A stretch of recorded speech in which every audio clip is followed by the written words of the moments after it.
Hello, everyone. Welcome to the show. Today, I have a beautiful guest, and she is a returning guest. This is Shira Gill. We've got in the house Miss Minimalista herself, all gorgeous with this crisp, clean white background. It's just calming looking at you, Shira. Oh, So, if you guys don't watch this on YouTube, you've never checked out my YouTube, this is like a little plug and a pimp out for the YouTube channel. So, I think you need to do this, especially we're going to be diving into a conversation about styling our lives because Shira has a shiny new book out called Life Styled.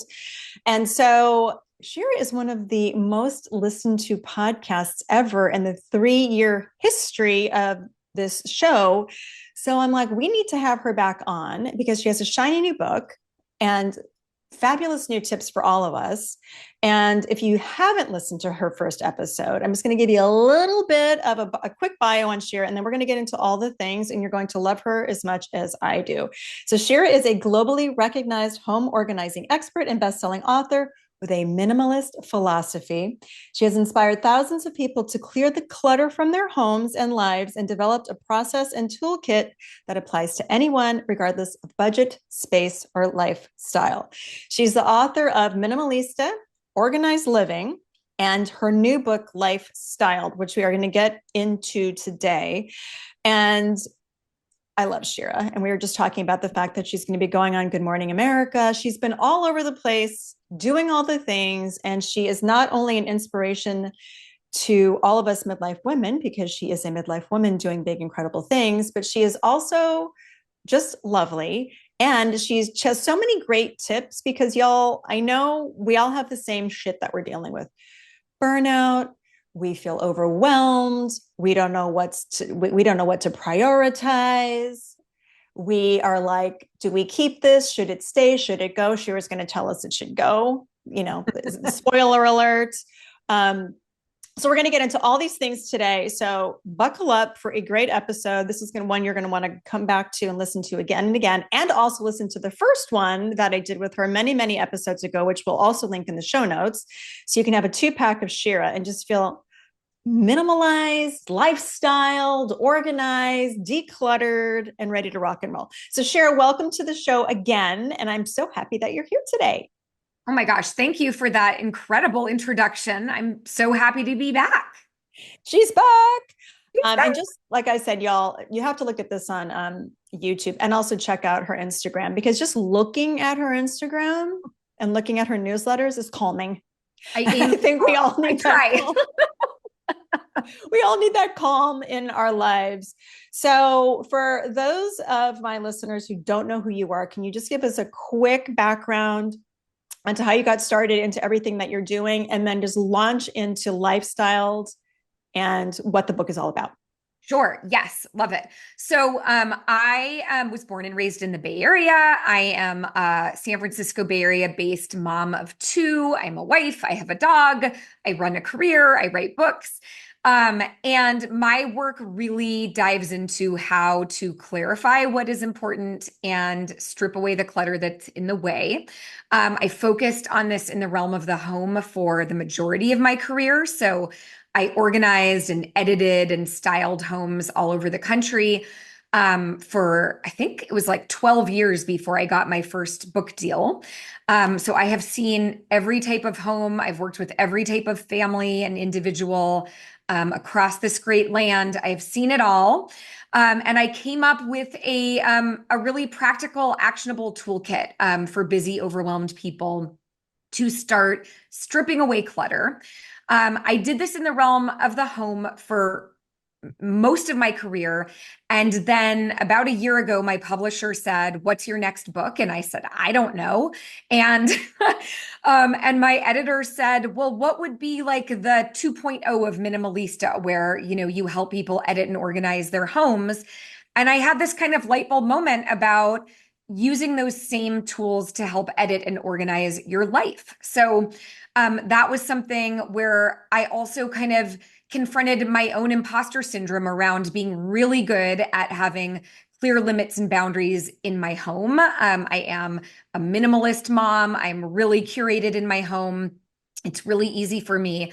But I started realizing my life is really overstuffed. I say yes to too many things. I have too many obligations. My to-do list is insane. And so the light bulb moment kind of came with thinking, what would this next book be? And it kind of turned into my own experiment. Like, you know how Gretchen Rubin did the Happiness Project? This was like the Life Edit Project. So I, for a year, kind of took myself through how do you cut the clutter in your relationships, in your home, in your health, in your career, your finances, when it comes to personal development. And so that is really what this new book is all about. It's how to decide what matters, get really clear about what's important to you. And then it is a really step-by-step actionable guide to how do you create healthy boundaries? How do you say no? How do you cut the clutter and create more calm in your life?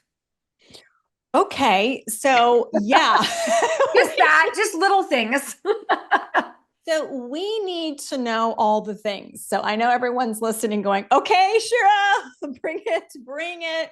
I get this question all the time of like focus, priorities, saying no. Women, we say this all the time. We put ourselves last and we don't allow us or we don't allow ourselves, I should say, the time and space to actually figure out what's important because we keep saying yes to everything. So we're going to learn how to say no to things and how to get crap out of the house, how to get crap out of our head, and all the things. So I'm so excited about this conversation. I think it's so timely because this is running towards the end of the year. So there's a lot of stuff that we can start doing now because, you know, instead of waiting for January 1 to be like, okay, here's all my new stuff and how I'm going to live my life. Let's start now.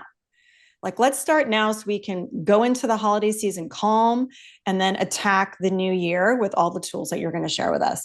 What I found interesting is in a book called Life Styled, is that you talk about burnout and how we can alleviate burnout and or mitigate just by using some of the tools that you're going to share with us. So take us through the burnout, because my listeners already know I've had massive burnout and I found myself on the brink again. I feel like, just as a sidebar, a lot of the women listening I know are high achieving or have been high achieving.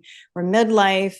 Again, we're doing things for everybody else. Burnout is, it's just, we're all kind of one step away from it. Even if we've done our work and we've pulled ourselves back from the brink, we're always still, I feel like, one step away. Yes. So let Yeah. us tell us all the things about burnout. Yeah, so I can tell you, I mean, I started experiencing it in my own life, which was interesting because, you know, I am a life simplifier by vocation. And so I was like, I have all these tools and I'm super organized and I've streamlined my home. I know how to do the things. And yet, I, like many women, feel so much pressure to say yes more than I say no, to take off more than I can really handle. And I had to start reevaluating my own capacity as a human being, which I think women are not taught to do, right? That's a skill in and of itself.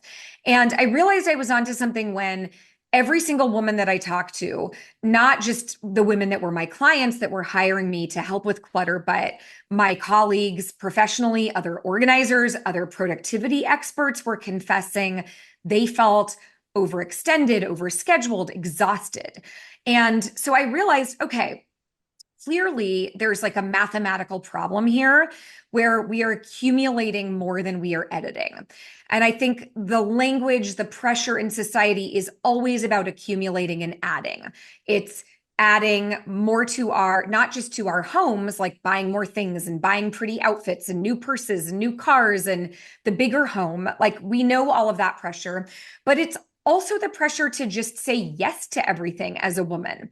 And I have come up against that a lot as a busy working mom, that there aren't enough hours in the day to do all of the things. You can't like kick ass as a career woman and an entrepreneur and also volunteer every day in your kid's school and run the PTA and chair the auction.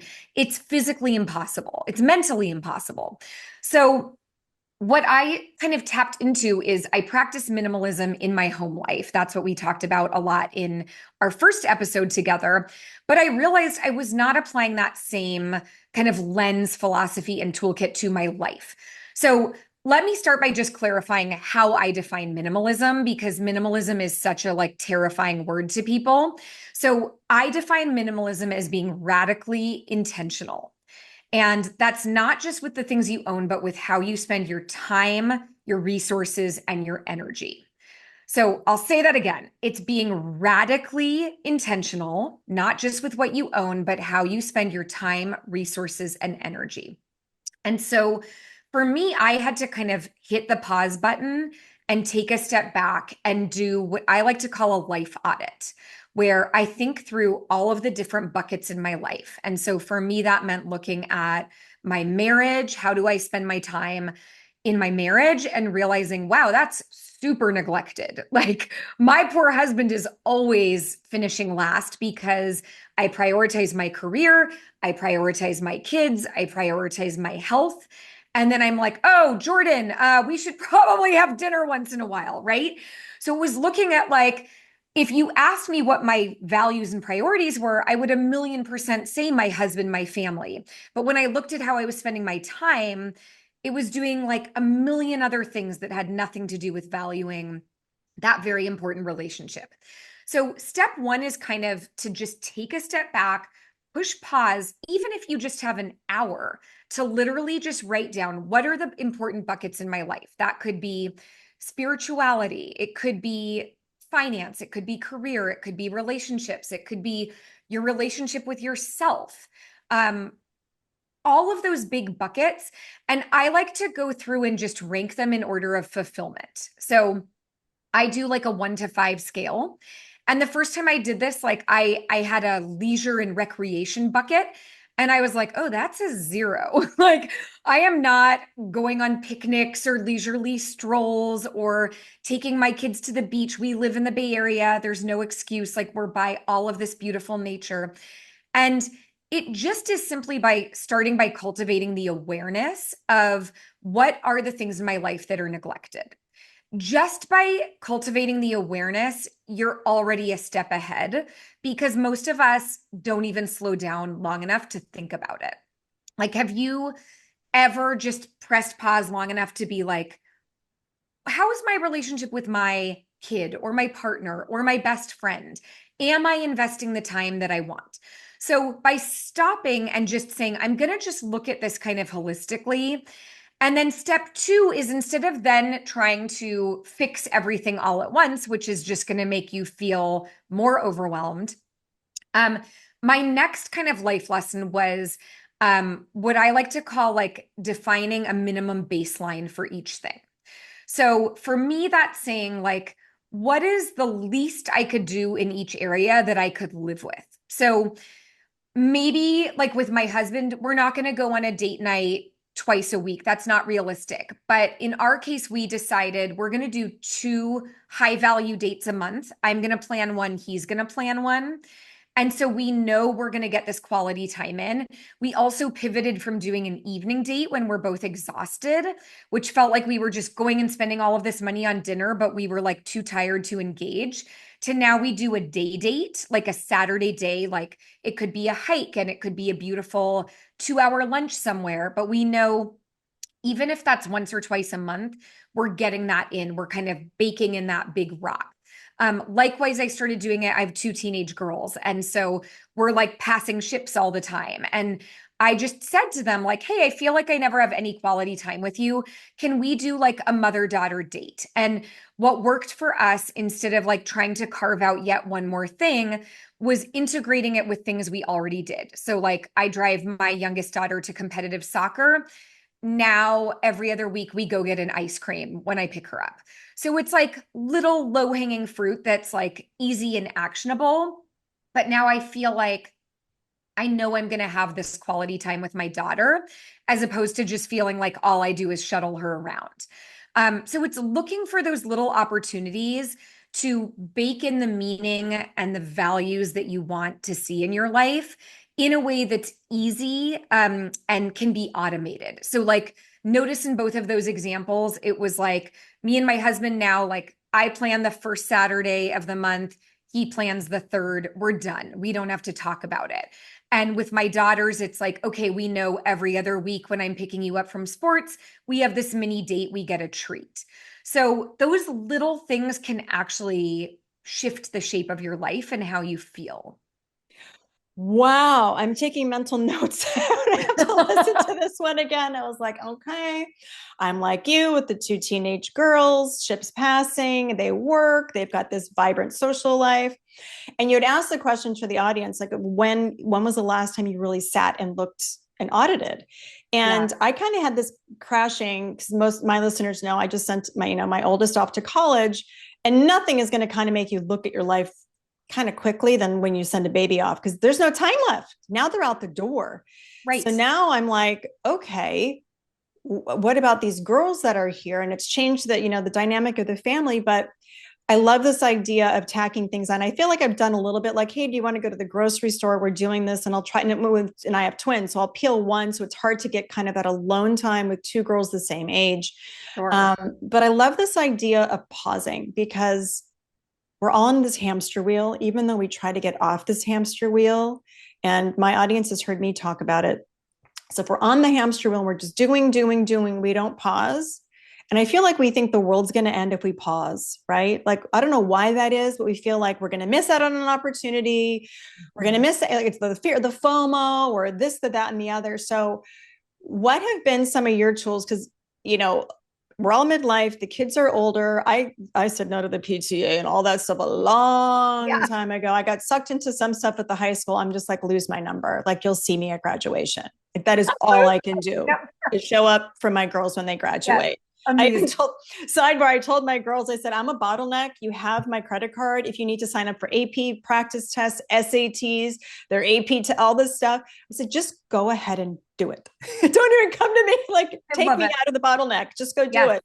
Yes. Um, so what would be some of the tips and tools you could share with everyone? Because I feel like we do have time, and we talk about decision fatigue. So this probably goes into like the decision fatigue too. Should Mhm. I do this? Should I do that? Do I go to the Joneses for this party? Do I host this thing again this year?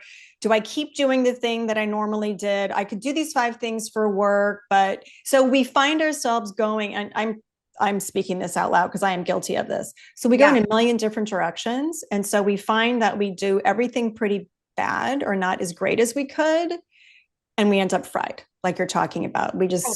We're like in a puddle on the floor going, nothing's firing like how I want. And what the hell is happening? So instead of like Exactly. going and binging Netflix, what do we do, Shira? Okay. And I'm all for binging Netflix too.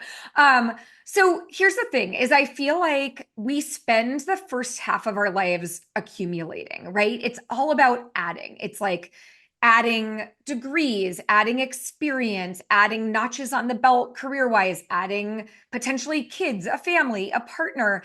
And if you just keep adding and adding and adding, you're never going to feel a sense of balance or harmony because it's just math. Like, here's what I started realizing is if you're just adding and adding and adding and you're never subtracting anything, you are bound to hit burnout. And that's kind of how we have all found ourselves in this place is too much addition, not enough subtraction. So in terms of like how do we restore balance, first it's hitting pause and it's kind of saying, what do I want my life to look like in this season? And that requires some soul searching, some thinking, some spaciousness. Like if you're in burnout and you're on the hamster wheel, you're not going to be able to make a good grounded decision. So you must pause. And I know that so many women feel like pausing is a luxury they simply don't have. I get it. I work full time. I support my family financially. I can't like go off to the Bahamas for 2 weeks to navel gaze. But when I started this process, I did do a solo retreat for 24 hours. And it literally was 24 hours. I found a place in Calistoga that I could drive to, and I could just completely unplug and just think. What do I want my life to be like? What's my ideal connection cadence with the people in my life? I think that's something we don't usually look at. And as we're gearing up towards the holidays, it's literally asking yourself these questions like, how many parties do I want to go to per month? How much do I want to volunteer? What does that look like? How often do I want to spend with a partner or a spouse or someone I'm dating? How much time do I want to spend by myself? And then it's taking your calendar and auditing it and seeing what can I remove from my calendar, even if I feel like I'm going to let somebody down, to get closer to this vision of my ideal life. And it's not easy. Like I went through this process. It was painful at times. I let some people down. I said no to career opportunities that maybe could have been good or helpful, but it was just one too many things for me. And so it's looking at like, what are the big rocks in my life that I want to invest in? You have to have a big enough yes that's really, truly compelling to make the no's feel easy. So, like, I'll give you an example as someone who, like, I always overbook myself career wise because I love what I do. I had to look at, like, what is my big goal this year? And for me, it was launching this new book, Lifestyled. I also wanted to start a podcast. I also wanted to be in a TV show. Like there were so many things, but when I did take that day to myself to kind of think like, what is the big thing for this year? I realized there's no way to successfully launch a new book in the world successfully if I'm starting a podcast, if I'm going on a TV show. I will be spread thin. And like you said, I'll do a rotten job of everything. So I made it my goal to be like, I'm going all in on this one thing. I'm saying no to everything for this year only. And I think that's what can be so hard when you're like a doer, the way I know you are as well, is like, you don't want to say no to opportunities that feel good or fun or enriching or compelling. But at the end of the day, like what's helped me a lot is knowing if I say yes to just one or two things, I can knock it out of the park. If I say yes to 12 things, I'm not going to do well at any of them.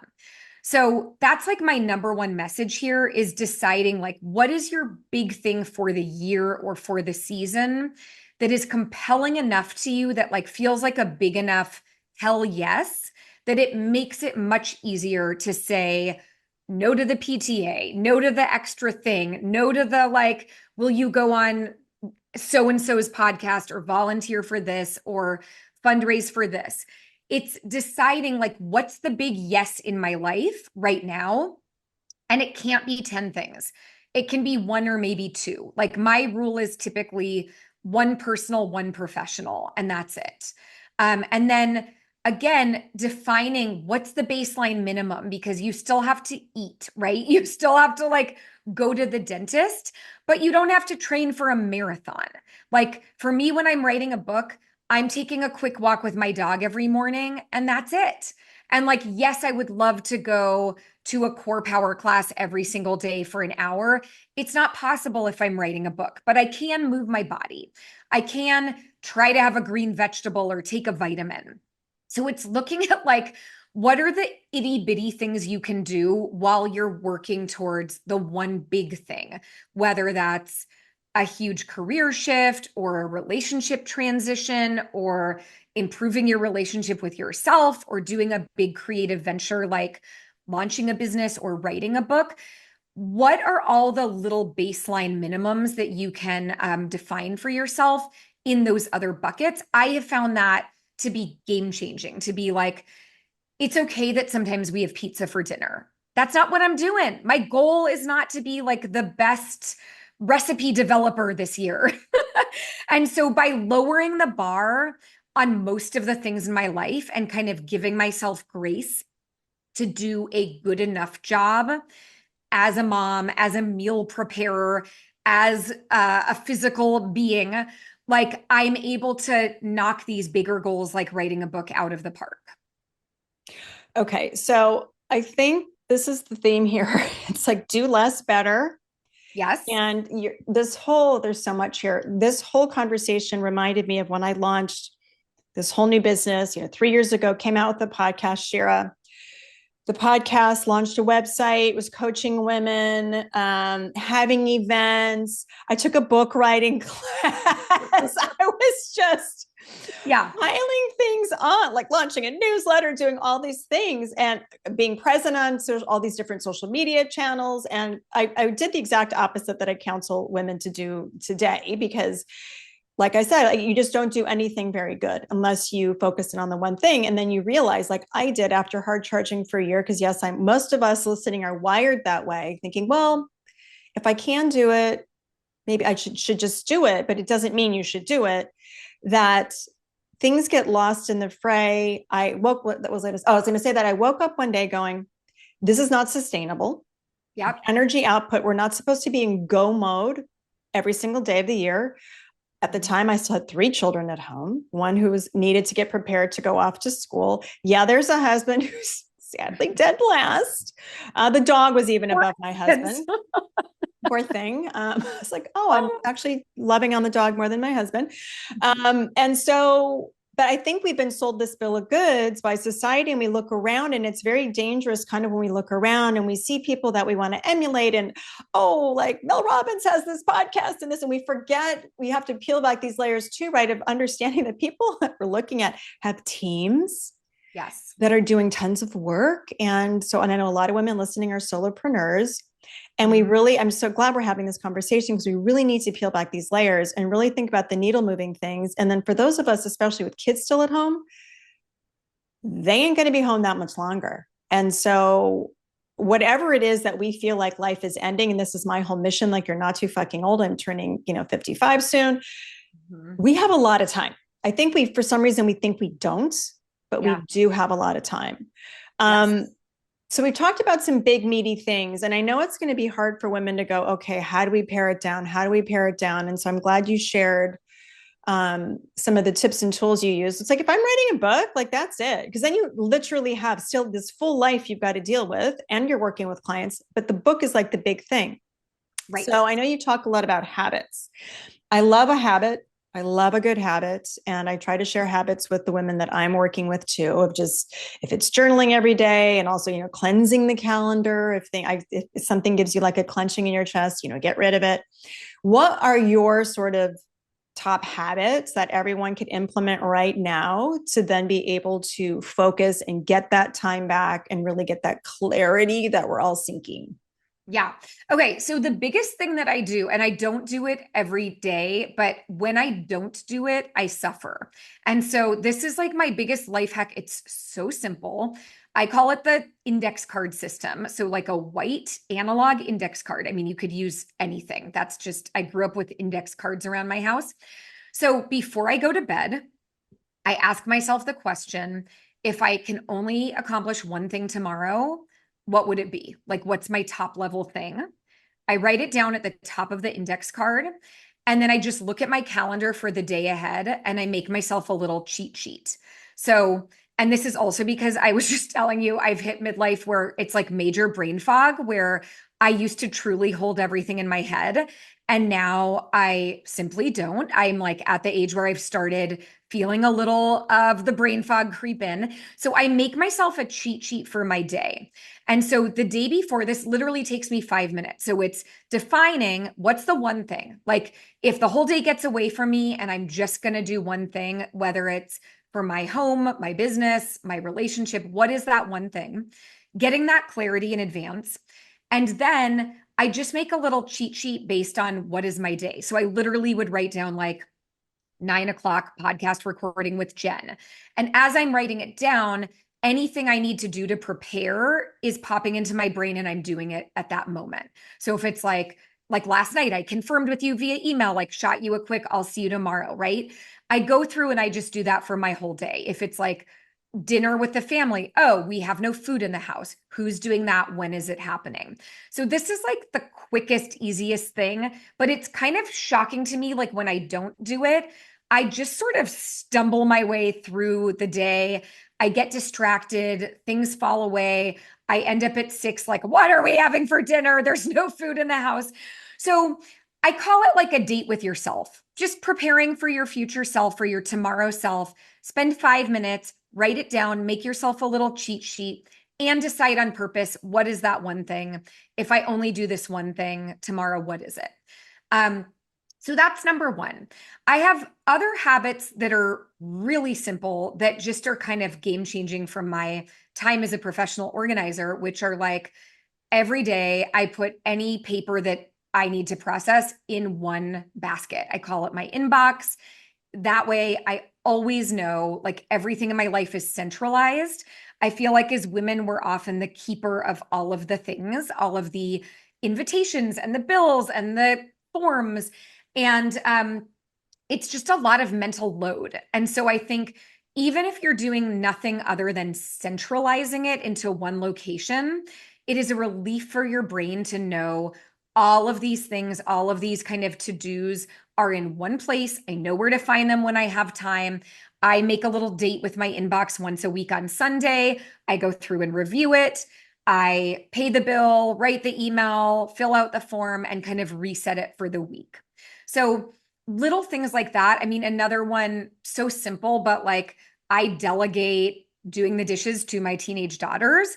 Every night when we finish family dinner, they go and spend 15 minutes. They do the dishes, they dry them, they put them away, they pack their lunches. I wake up to a sparkling clean kitchen. Whether you have kids or not, I just say, like, treat yourself to a clean kitchen. I've timed it. It usually takes 10 minutes to knock out the dishes, wipe down the surfaces. It's like these tiny little low lift things, like centralizing the paper, knocking out the dishes, even just not looking at dirty laundry. Like if you have laundry in your bedroom that you're waking up to, put it in a pretty vessel, like stare at a pretty basket, tuck it in your closet. It's those little things that feel like a treat when you feel overwhelmed. Another one I would say for busy women is just treat yourself to a beautifully curated nightstand. This is an area I've been in, hundreds, if not thousands of homes that gets so neglected. And people are staring at like an old coffee mug and bills and work papers and a laptop and charging cords. And it literally can take you 5 minutes to clear off that nightstand and put something beautiful on it. So, like a candle, a plant, a picture of something you love, art. But treat yourself to something pretty when you wake up. Make sure that when you wake up, the first thing you're seeing is not a pile of stress, but is something lovely that feels like a treat for your eyes. So my rule for my bedroom is like it has to feel like a boutique hotel. It's basically just my bed, my dresser.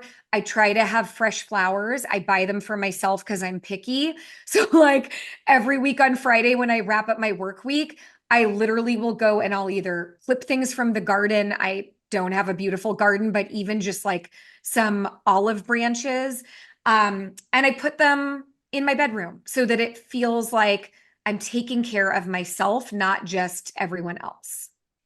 Oh my God, I love those. I was just, everyone listening is probably visioning their nightstand. Yeah, they're not pretty. They're not pretty. And also when you open up the drawer of what's in that drawer, I just gave myself stress thinking of all the crap that's in that drawer. Oh my But God, that's 2.0. I Yeah, the got a drawer is sense of 2.0. calm thinking of creating my bedroom as like a five-star, boutique hotel. I try to keep it minimalist, but I'm already thinking like, okay, there's a lot of stuff that has to go. Yes. Yeah, And I and that's love the thing. books. Oh yeah. Well, so my rule for that is I only have the book I'm reading on my nightstand, not the pile of 15 books that I want to read, just because it stresses me out. It's like anything visually that feels like unfinished business for your brain is subconsciously telling your brain we have more to do. So I think even just visually, this is a hack for any area. It could be your workspace. Clear off your workspace. Just have a laptop and something pretty to look at so that visually your brain has less to process. Because when your brain is always working overtime on processing physical clutter, it's in overdrive constantly. So it's like a really easy hack, even if you're just hiding it. Like shove it in a closet until you have time to deal with it so that you can just sit down to a curated, beautiful workspace, desk space, nightstand, kitchen counter, all of those spaces that you see every single day. Get them as clear, as clutter free as you can. Oh my God, I just got this sense of calm thinking about it. I'm also going to enroll my girls in doing a little bit more. And thankfully, because they're older and they can drive, I have started saying, okay, again, you've got the credit card, you've got your own money. I'll Venmo you when you're done. But if you guys want to make something, go buy it. Buy it on the way home from school. Make it. I'll eat it and I'll I pay love for it. it. but I'm Mhm. down. I was actually talking, I told you before we got on, I was just at Parents Weekend for the kids or for my son. And I was talking to all these moms. This was like their second or third kid, and they were like about to be done and really be like free birds. And they just kind of said, I've been making dinners for all these years. I'm just done. Yeah. I'm done. Like, I'm simply not doing that thing anymore because if the Yeah. kids are still home or not, like, somebody else can do it, but I'm just done. So I love this. We're talking about Oh, boundary setting and making things pretty. You can see I've got my pink roses behind me. Those are my little treats that I buy every week. So I have my pretty yes. pink roses that make me happy. And I feel like we don't treat ourselves, and we don't maybe think that we deserve to, be sleeping in a 5-star boutique hotel and have the fresh cut flowers. And it's not like it's a big spend. It's just It's taking that not. time and intention, right? Yeah, again, it's like more about the subtraction than the addition. It's like get the junk out. You don't need to go spend thousands of dollars to renovate your bedroom. Like when I was in college, I had no money, but I was like, I want to feel like I'm in a boutique hotel. And I literally got white bedding from Target and just got rid of all the crap so that I felt like, oh, it's like this sense of calm. And if you pay attention to how you feel when you're on vacation, whether it's at a boutique hotel or a fancy resort, it's just less. It's just a bed, a dresser, and maybe an empty desk. And it gives you this sense of calm. Um, the other thing I want to point out that I loved that you were saying is just giving yourself that permission to do less and delegate is like I've had so many light bulb moments of realizing like, oh, I don't have to do this thing. Like I always thought to be a good mom, you had to cook a beautiful balanced meal every night. Not my zone of genius, does not bring me joy. So now I let my husband cook, I let my kids do something. If it's my night, I literally am ordering a pizza and I've just decided to not feel bad about it. So it's also looking for like, what are the things you can let go of and just give yourself permission to be bad at? Like, I am bad at a lot of things. And instead of having shame about it, I now just lean into, I'm really good at these things, not good at this, and it's fine. Shira, that is like the most amazing way to kind of end, because I do know, and I'm one of those like, oh, am I a bad mom? Like, I haven't made a home cooked meal or this or that. It's not my zone of genius, doesn't bring me joy, never has, never will. Yeah. Like, go get me a Trader Joe's salad or whatever. Like, it's not my thing. Yeah. It's not my thing. And God bless everyone out there who it is their thing. I think one of my girls loves to cook more. I'm like, just lean in. I'll give you money. Lean into it. Whatever you Yes. want. Cook it for the family. Um, but I love that. It's like we don't have to be good at everything. We're not good at everything. Oh, So just let it go. Like yeah. maybe you're not gonna have the big dinner parties or the this, or it goes back to this whole conversation of, if it doesn't bring you joy and it makes you feel like you're having stress to have people over, but you think you should, especially going into the holidays, let it go. Last year, Yeah. Shira, I gave up. I said no to Christmas cards. It's like and I'm a Christmas card girl since I was like 22 years old. I said something has to give, Yeah. and I'm I not going to feel guilt about it. I love it. My husband always wanted us to do holiday cards, and I was like, if you want to, feel free to. Like, I'm not going to. And he just realized, like, oh, all right. And so we've never done a holiday card ever we've been together for over 20 years. And it's just one of those things that's like, if it feels like a have to, let it go. Like, that's one of the most liberating things I think about middle age and beyond is you can do whatever you want. Or not do, right? Just be like, I don't want to cook dinner anymore. That was, I mean, what a game changer for my life. It is such a game changer. So just say no, ladies, just say no. Okay, so I have a final few questions for you. What do Great. you think the best thing is about being in midlife? Ooh, I think it's freedom. I think it's the freedom to just care less about what other people think, outside standards and social norms, and just start saying no to the things you don't want to do. I would not have been able to do that in my 20s or 30s. I feel like the older I get, the more liberated I feel to just say no. Ooh, I love it. So every guest completes our signature phrase on the show. So you're not too fucking old too. So you get to say it with your little Hmm. flourish. So you're not too fucking old too. Okay, I'm not too fucking old to travel the world alone. Ooh, oh God. Yeah, that's I'm like a gonna big get to bucket do that, Shira. Oh, that's like next on I've done a lot of traveling alone, but my real dream is to do like a true around the world trip. and we'll do it. We'll do it. We'll do Yeah, it. You just have to be intentional about it and design the life and make it a priority, right? that's Make it a right. priority and Yes. it will happen. So where can everybody buy the book, find you, support you, get all things Shira? Yes. So I have three books, Minimalista, Organized Living, and my new book, Lifestyled. They are all available wherever books are sold, your big or small bookshops. You can join my newsletter, get all of my great, fun, free content just by heading to my website, which is my name, shiragill.com, SHIRAGILL.com. Awesome. And we're going to link all of that for y'all in the show notes. So you don't have to worry about jotting that down. So all those pertinent links will be in the show notes. Well, I could talk to you for hours, Me too. hours and hours and hours. And these were such helpful tips. So I'm just so glad you came back on because I know we're all feeling overwhelmed. The time of the year is especially and everything that's going on that I don't have to mention, just everything is happening. We're going into the end of the year and women need tools, women need support, and we need to give ourselves permission to do the things that we need to do to make our lives better so we're not crazed and burned out and running around like chickens with our heads cut off.